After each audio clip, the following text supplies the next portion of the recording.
Okay, so the most recent iteration of the Ansar Palace. Started work on the rear doors here using 1-inch plywood. This is like a deck type plywood, very heavy duty stuff, obviously very thick. Using kind of a glue and nail to hold it together.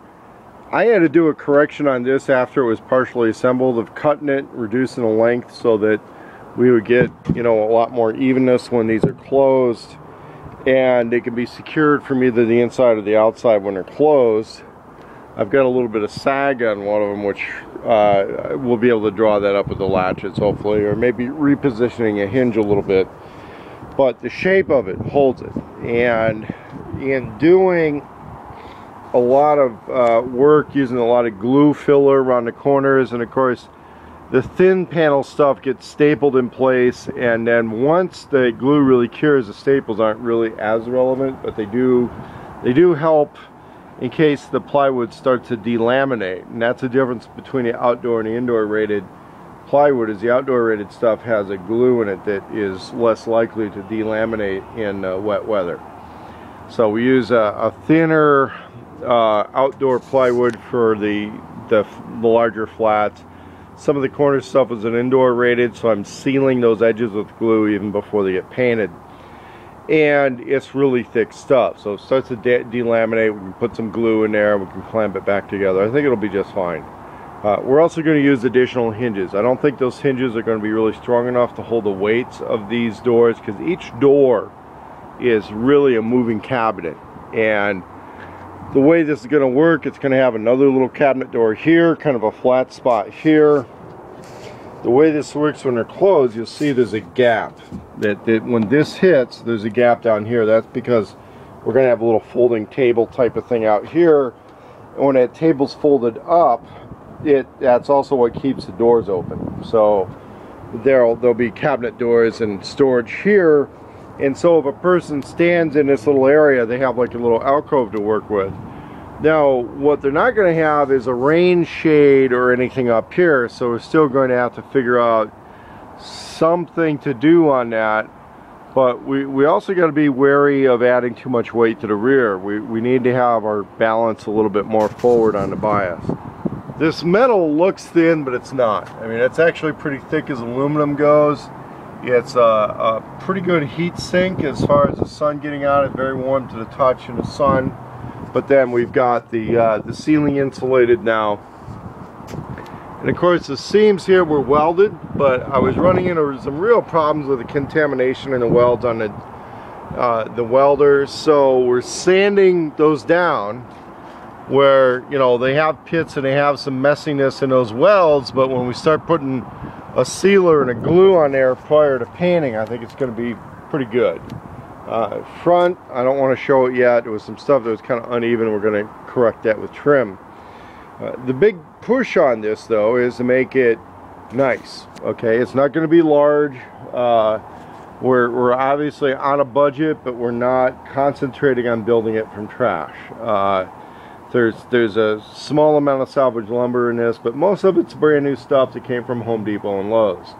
One of the tools that's really helped out a lot with getting the panels glued in place has been this, let's see, well, this is the nailer. Yeah, that's the nailer. Two very similar tools that we're using a lot here is the Ryobi 18 gauge nailer, which we'll use on a lot of this stuff. But I'll tell you, one that's really making a big difference right now is this Airstrike stapler. Uses the 18 gauge staples. Very similar tool. And when you look at the Harbor Freight stuff, they have kind of a one size fits all. They have one that uses the 18 gauge nails and staples in the same machine. This one, this portion of the machine is the same, but up front the feed mechanism is specific to the type of fastener. Been having great luck with this thing. It's been a really good addition to the inventory. It means that we can staple a lot of this stuff in place with a generous supply of glue in there. As the glue cures, we've got the glue's got to be the main holder, but the staples are what will keep the wood from delaminating a lot on its own. And of course I hit that with a belt sander to get a lot of the excess glue. You want to let the glue cure at least 70 or 80% before you're hitting it with the belt sander. And then of course we're going to use a finer grade of sander. We'll throw a layer of paint on there. After that paint dries, this is a single layer, we sand it with a finer grit, like a 220 grit, and then we paint it again, and we're going to end up with that semi-glossy kind of automotive style finish. Now this was the guy's first attempt at doing sealing, and sealing this stuff is far more important than cosmetics. It's going to be a very wet environment in the winter. We need to make sure that any cracks, any flaws in the plywood get sealed up. We're not putting a metal cover on this, so we need the wood itself to be very well sealed, not have anything where water is going to start working in and delaminating that wood. Although we are using outdoor rated plywood. So that's the progress so far in the Ansar Palace. I'm going to get this video uploaded for those who are curious, but this was the door situation on this, and it's going to be pretty complex. I mean, getting these doors built is going to be pretty complex. The other thing is, of course, because they're on the outside, we got to go through a lot of trouble to make them waterproof.